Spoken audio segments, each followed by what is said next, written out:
Hello hello, நான் பேசுறது கேக்குதா? நான் பேசுறது நல்லா கேக்குதா? ஏன்னா காலையில நான் பேசும்போது நான் பேசுறதே ஒரு 2 செகண்டுக்கு அப்புறம் தான் எனக்கே கேட்டுச்சு. Hello hello hello hello hello, கேக்குதா? இல்ல இல்ல, காலையில நான் பேசும்போது நான் பேசுறதே எனக்கே ஒரு 2 செகண்ட் கழிச்சு தான் கேட்டுட்டு இருந்தது. அதனால கொஞ்சம் கன்ஃபியூஸ் ஆயிட்டேன்.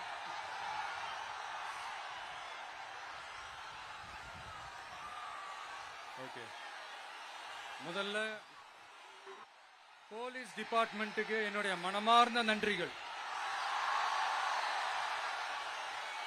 அவங்க இல்லனா அந்த பைபாஸ்ல இருந்து இந்த ஸ்பாட்டுக்கு என்னால வந்திருக்க முடியுமான்னு எனக்கே தெரியல.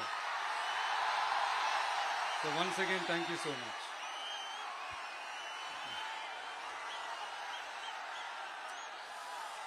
கரூர் அமராவதி ஆத்தங்கரையில் இருக்கிற ஒரு ஊரு. அது மட்டும் இல்ல, இங்க ரொம்ப முக்கியமான டெக்ஸ்டைல் மார்க்கெட் ரொம்ப ஃபேமஸ், எல்லாருக்குமே தெரிஞ்ச ஒரு விஷயம் தான்.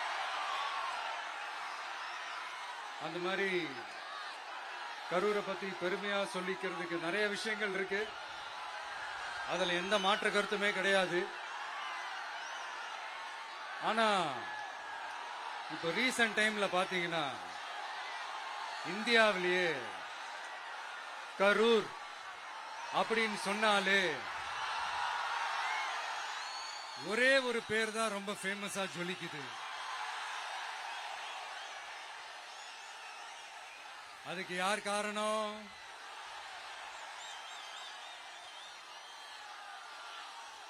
யார் காரணம்னு உங்களுக்கு தான் தெரியுமே. சரி, அதை பத்தி கொஞ்சம் அப்புறமா பேசுவோம். இப்ப நம்ம கரூர் மாவட்டத்தில் இந்த வாக்குறுதிகள்லாம் கொடுத்தாங்கல்ல, அது செய்வோம் இது செய்வோம் எல்லாம் சொன்னாங்கல்ல, அது ஒரு சின்ன லிஸ்ட் தான். அதை ஃபர்ஸ்ட் பார்த்துடலாம்.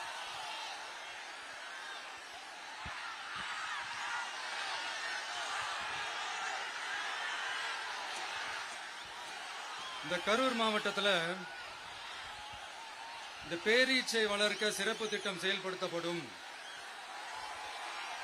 இத்திட்டத்தின்படி பேரீச்சை வளர்க்க நிதி உதவி வழங்கப்படும். வாக்குறுதி நம்பர் 81. பேரீச்சை மரத்தை விடுங்க, அட்லீஸ்ட் இந்த பேரீச்சை விதையாச்சும் கண்ணில் காட்டினாங்களா? துபாய் குறுக்கு சந்து கதை தான்.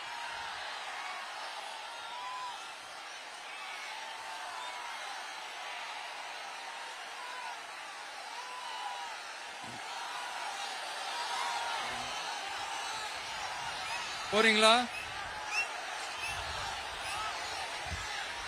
அடுத்து இன்னொரு வாக்குறுதி இருக்கு.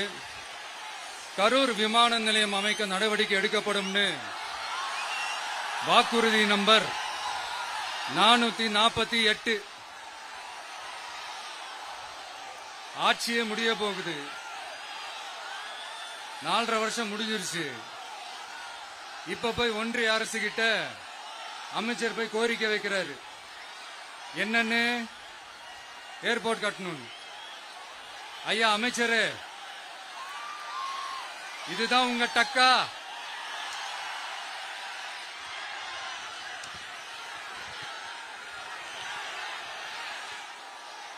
கரூர்ல விமான நிலையம் வந்தா போறீங்களா சார்? போயிடுங்க. அதான் கேட்டேன், அப்பவே கேட்டேன், போயிடுங்க. நண்பா கொஞ்சம் வழி விட்டுருங்க. நண்பா கொஞ்சம் வழி விட்டுருங்க.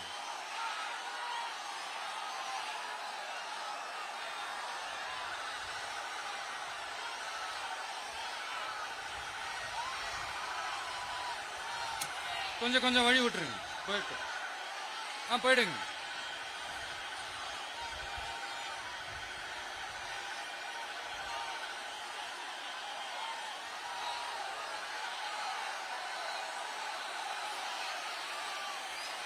Super super super.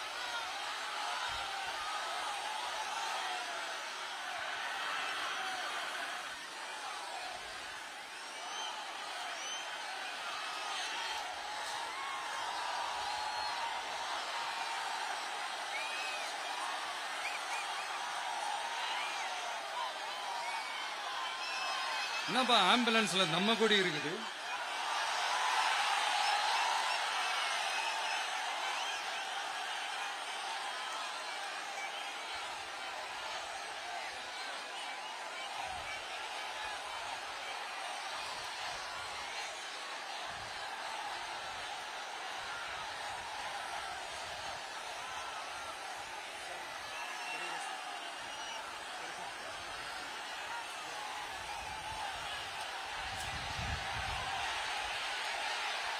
என்னாச்சு?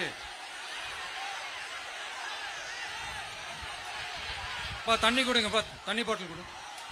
தண்ணி பாட்டில் கொடு.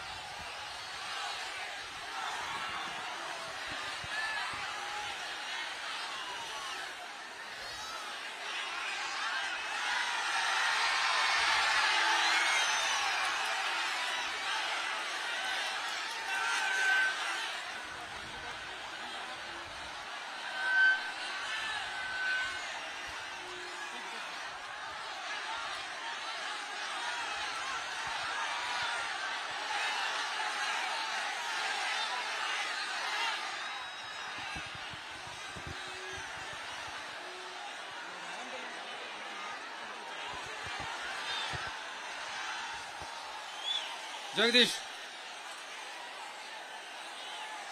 உடனே ஒரு ambulance கூப்பிட்டுருப்பா.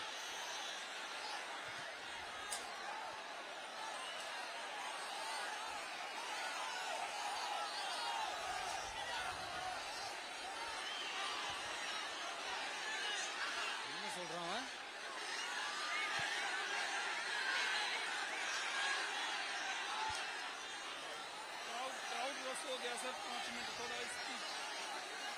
Mic check, mic check, mic check.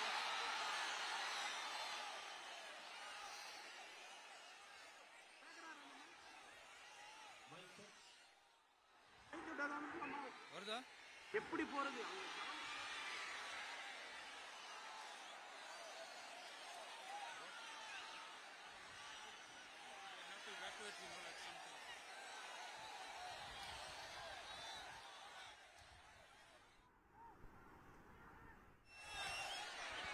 Udaya,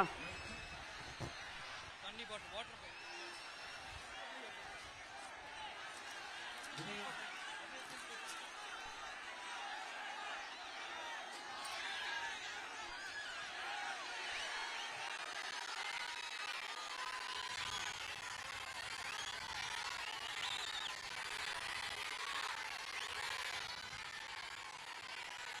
mic check, mic check. என்னப்பா?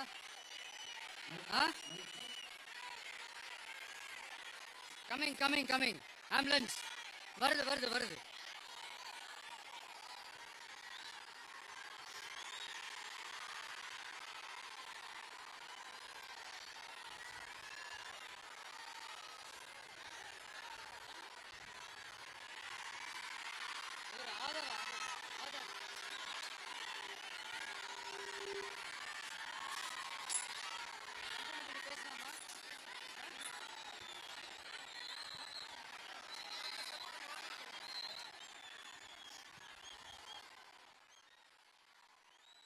டாக்டர் பிரபு பக்கத்துல வாங்க.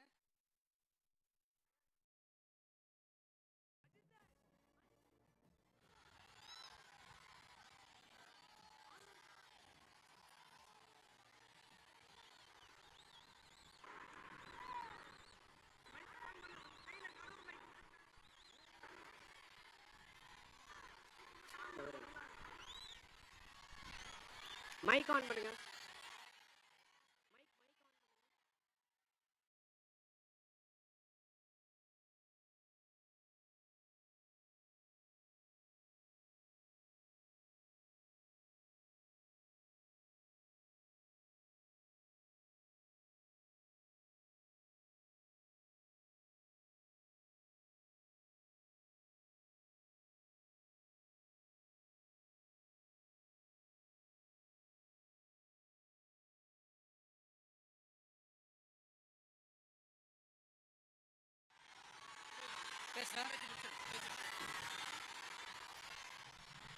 சரி ஓகே கண்டினியூ பண்ணவா பேசுறது.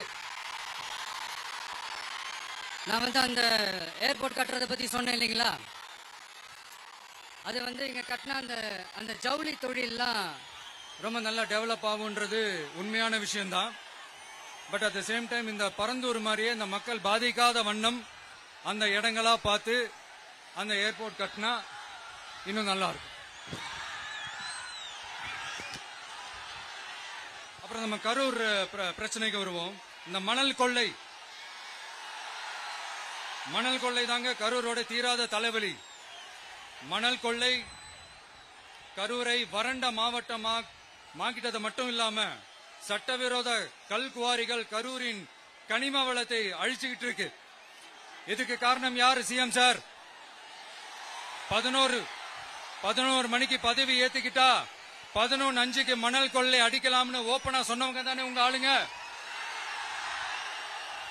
2026ல மணல் கொள்ளை அடிக்கிறவங்க கிட்ட இருந்து அதுல வர்ற பணத்தை வச்சு தமிழ்நாட்டு மக்களை விலைக்கு வாங்கிடலாம்னு கனவு காண்றவங்க கிட்ட இருந்து நம்ம காவிரி தாய்க்கும் கரூருக்கும் விடுதலை வேண்டுமா வேண்டாமா? கிடைக்கும், கவலைப்படாதீங்க. தமிழ்நாட்டின் 3வது பெரிய ஏரி இங்க இருக்கிற பஞ்சப்பட்டி ஏரி. அதோட பரப்பு 1000 ஏக்கருக்கு மேல. அந்த ஏரி நல்லா இருந்தா விவசாயம் செழிப்பா இருக்கும். விவசாயம் செழிப்பா இருந்தா மொத்தமா பல லட்சம் குடும்பம் சந்தோஷமா இருக்கும். ஆனா பல வருஷமா அது சீரமைக்காம அதுக்கு தண்ணி வர்ற வழிகளை சரி செய்யாம போட்டு வச்சிருக்கிறாங்க இந்த ஆட்சி செய்யறவங்க.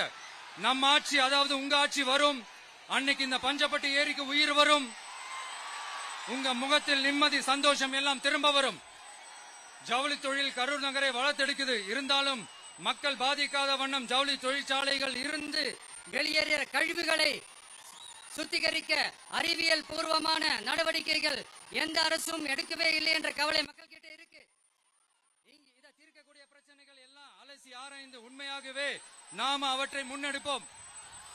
இப்ப நான் ஒரு விஷயத்தை பத்தி முன்னாடியே பேசலாம்னு சொன்னேன்ல, இப்ப அந்த விஷயத்துக்கு வருவோம். இப்போ கரூர்ல வழி விட்டுருங்க அகைன். அப்ப நம்ம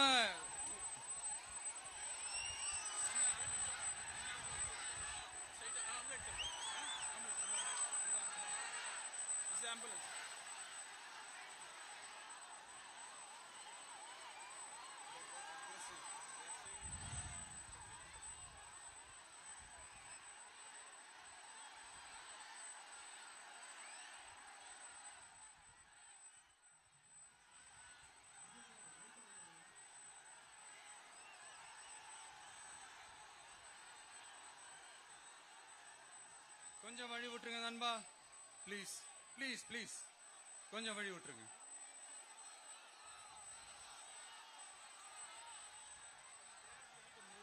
Ask them to move, give the passage to ambulance.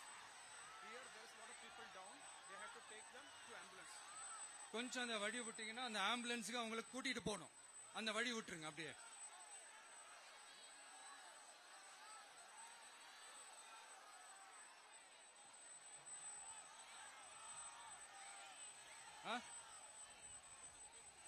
Okay.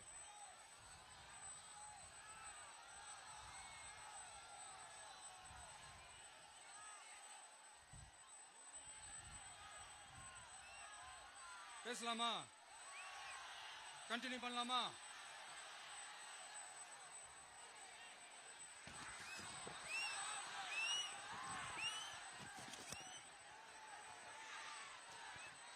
இங்க கரூர்ல இருக்கிற முக்கியமான பிரச்சனைகளை பத்தி நம்ம பார்த்தோம் இல்லையா? இன்னொரு முக்கியமான பிரச்சனைக்கு காரணமா இருக்கிற ஒருத்தரை பத்தி நம்ம பேசாம போனா நல்லாவா இருக்கும்? கரூர் வரைக்கும் வந்துட்டு அவரை பத்தி பேசாம போனா நல்லா இருக்குமா? நல்லா இருக்காதுல. எதுக்கு சுத்தி வளைச்சுக்கிட்டு ஸ்ட்ரைட்டா விஷயத்துக்கே வருவோம். இந்த கரூர் மாவட்டத்தில் ஒரு மந்திரின்னு ஒருத்தர் இருந்தார்ல, இப்ப ஒரு மந்திரி இல்ல, ஆனாலும் மந்திரி மாதிரி. நான் யாருன்னு உங்களுக்கு சொல்லிதான் தெரியணுமா என்ன? ஒரு க்ளூ ஒண்ணு கொடுக்கலாமா? பாட்டிலுக்கு 10 ரூபா, பாட்டிலுக்கு 10 ரூபா, பாட்டிலுக்கு 10 ரூபா, பாட்டிலுக்கு 10 ரூபா, பாட்டிலுக்கு 10 ரூபா, பாட்டிலுக்கு 10 ரூபா, பாட்டிலுக்கு 10 ரூபா, பாட்டிலுக்கு 10 ரூபா. இப்ப ரீசெண்டா கரூர்ல ஒரு விழா ஒண்ணு நடத்தினாங்களே, அது என்னப்பா 30 பேர் விழாவா? 30 விழா, சாரிப்பா கன்ஃபியூஸ் ஆயிட்டேன். அந்த விழாவில் மாண்புமிகு சிஎம் அவர்கள் இந்த மாஜி மந்திரியை பத்தி உச்சி மேல தூக்கி வச்சு மெச்சினதெல்லாம் நம்ம காதால கேட்டோம் இல்லையா? இதே சிஎம் அவர்கள் இதே கரூருக்கு வந்தப்போ, எதிர்கட்சியா இருந்தப்போ, அந்த மாஜி மந்திரியை பத்தி என்னெல்லாம் சொன்னாரு, என்னெல்லாம் கேட்டாரு. ஐயா ஃபேக்ட் செக் நண்பர்களே, இதெல்லாம் நீங்க பெருசா ரிசர்ச் பண்ணணும்னு அவசியமே இல்ல. யூடியூப் ஓபன் பண்ணி பாருங்க, தெரிச்சிருவீங்க, மிரண்டுருவீங்க. இந்த திமுகவுக்கு இந்த மாஜி மந்திரி இப்ப என்னவா இருக்கிறாரு அப்படின்னு மக்கள் பேசிக்கிறாங்க தெரியுமா? இந்த திமுக குடும்பத்துக்கு ஊழல் பண்ற பணத்தை எல்லாம் 24x7 டெலிவரி பண்ற ஒரு ஏடிஎம் மெஷினா இருக்கிறாரா அப்படின்னு நான் சொல்லுங்க, ஊருக்குள்ள பேசிக்கிறாங்க. சரி, இங்க ஓகே. இன்னொரு முக்கியமான விஷயம், இங்க போலீஸ் பாதுகாப்புலாம் இருக்கா இல்லையா? போலீஸோட கைகள்லாம் கட்டப்பட்டிருக்குன்னு நினைக்கிறேன். போலீசார் மக்கள் தான் சார் எஜமானர்கள். மக்களுக்காக மட்டும்தான் பயப்படணும், வேற யாருக்காகவும் பயப்படணும்னு அவசியமே கிடையாது. இன்னும் 6 மாசம் தான். ஆட்சி மாறும், காட்சி மாறும், அதிகாரம் கை மாறும். உண்மையான மக்களாட்சி, மனசாட்சி உள்ள மக்களாட்சி அமையும். அப்ப தெரியும் எல்லாருக்கும் சுதந்திரமும் பாதுகாப்பும் 100% வரும். தேங்க்யூ நண்பா. கான்பிடண்டா இருங்க, நல்லதே நடக்கும், வெற்றி நிச்சயம். அஷ்மிகா 9 வயசு ஒரு பொண்ணு காணுமா, நீங்களே நம்ம தோழர்கிட்ட சொல்லி கண்டுபிடிச்சு கொடுக்க சொல்லுங்க. அஷ்மிகா 9 வயசுல ஒரு பொண்ணு காணுமா? தம்பிகளா கொஞ்சம் தேடி கண்டுபிடிச்சு கொடுத்துருங்க. அஷ்மிகா